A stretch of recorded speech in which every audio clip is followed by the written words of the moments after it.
Assalamualaikum warahmatullahi wabarakatuh. Apa kabar anak-anak ibu semuanya? Semoga anak-anak dalam keadaan sehat, semangat, dan ceria.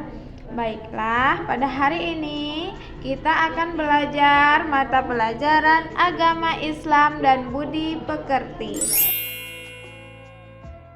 Adapun tema kita hari ini yaitu cerita kisah Nabi Yakub alaihissalam.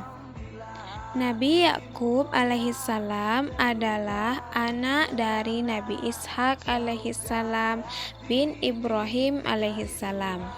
Beliau diutus oleh Allah Subhanahu wa Ta'ala ke negeri yang bernama Kan'an, dan menurut riwayat lain, beliau diutus di sebuah desa yang bernama Nabulis. Beliau memiliki kesenangan bercocok tanam dan memelihara ternak. Nabi Yakub alaihissalam mempunyai banyak sekali keturunan. Mereka mempunyai sebutan Al-Asbat, artinya kabilah Bani Israel. Israel ialah gelar dari Nabi Yakub alaihissalam. Karena itu Nabi Yakub alaihissalam disebut juga Nabi Israel, artinya orang yang suka berjalan malam. Pada waktu hijrah ke Palestina, beliau berjalan di waktu malam, dan pada siang hari beliau beristirahat, maka beliau diberi gelar Israel. Nah, putra-putra Nabi Yakub alaihissalam adalah orang-orang baik yang beriman kepada Allah Subhanahu wa Ta'ala. Di masa akhir hidupnya, beliau pindah ke Mesir mengikuti putranya Nabi Yusuf alaihissalam yang menjadi pembesar di negeri Mesir. Nah, kemudian beliau wafat dalam usia 147 tahun. Inilah asal-usul adanya Bani Israel di negeri Mesir. Nah, dalam perjalanan hijrah ke Mesir inilah Nabi Yakub alaihissalam tertidur di atas sebuah batu. Kemudian beliau bermimpi, dan di dalam mimpi inilah Nabi Yakub alaihissalam menerima wahyu dari Allah Subhanahu wa Ta'ala yang berbunyi, "Aku Allah, tiada Tuhan melainkan Aku. Aku Tuhan engkau dan Tuhan Bapa engkau. Aku telah mewariskan bumi ini yang suci atau Baitul Maqdis untukmu dan keturunanmu, dan aku memberi berkah kepadanya, dan aku berikan engkau kitab, pelajaran, hikmah, dan kenabian." Nabi Yakub alaihissalam adalah seorang ayah yang patut dijadikan teladan.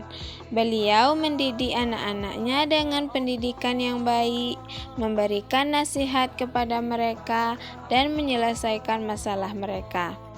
Namun, selanjutnya, saudara-saudara Yusuf terhasut oleh setan untuk berlaku jahat kepada Nabi Yusuf. Ketika mereka mengetahui perhatian ayahnya kepada Yusuf, sampai-sampai mereka hendak membunuh Nabi Yusuf. Namun, kemudian sebagian mereka mengusulkan untuk melemparkan Nabi Yusuf ke dalam sumur yang jauh agar dibawa oleh kafilah yang lewat dan menjadi budak mereka. Ketika Yusuf tidak kunjung pulang, maka Nabi Yakub bersedih dengan kesedihan yang dalam karena berpisah dengan putranya. Bahkan ia sampai menderita buta karena sedih yang begitu dalam. Kemudian Allah Subhanahu wa Ta'ala menjadikannya dapat melihat kembali. Dalam Al-Quran dinyatakan bahwa Nabi Yakub alaihissalam telah memberikan wasiat kepada anak-anaknya untuk menyembah hanya kepada Allah Subhanahu wa Ta'ala. Nah, hal ini diceritakan di dalam Al-Quran, Surah Al-Baqarah, ayat 133. A'udzu billahi minasy syaithanir rajim. Bismillahirrahmanirrahim. Am kuntum syuhada'a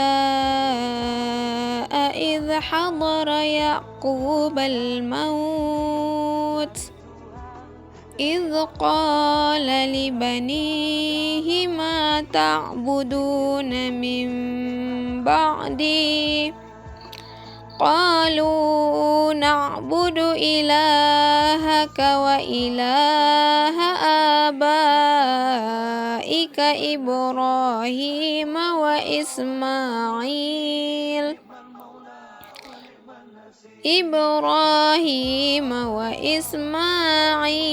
wa Ishaq ilahan wahidah wa nahnu lahu muslimun.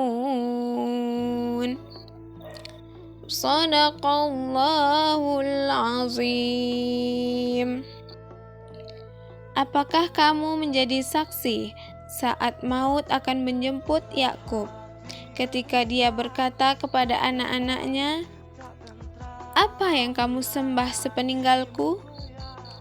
Mereka menjawab, "Kami akan menyembah Tuhanmu dan Tuhan nenek moyangmu, yaitu Ibrahim, Ismail, dan Ishak, yaitu Tuhan yang Maha Esa, dan kami hanya berserah diri kepadanya." Quran Surah Al-Baqarah ayat 133.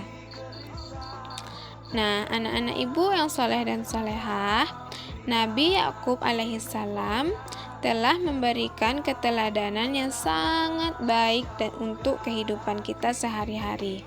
Misalnya, kesabarannya dalam beribadah, penuh kasih sayang terhadap anak-anaknya, dan sangat memperhatikan pendidikan, iman, dan urusan agama.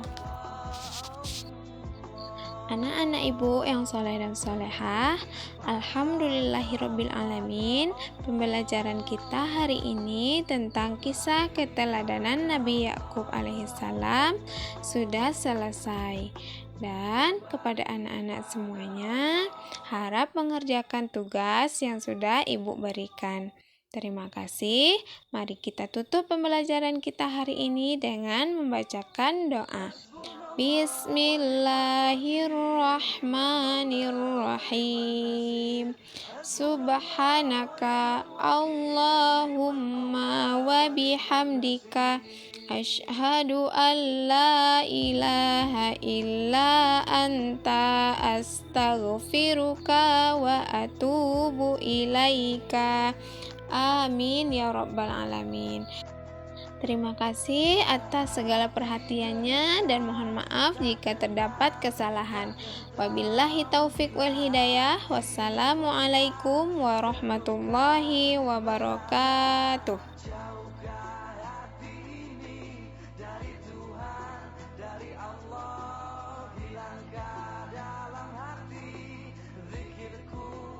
Imanku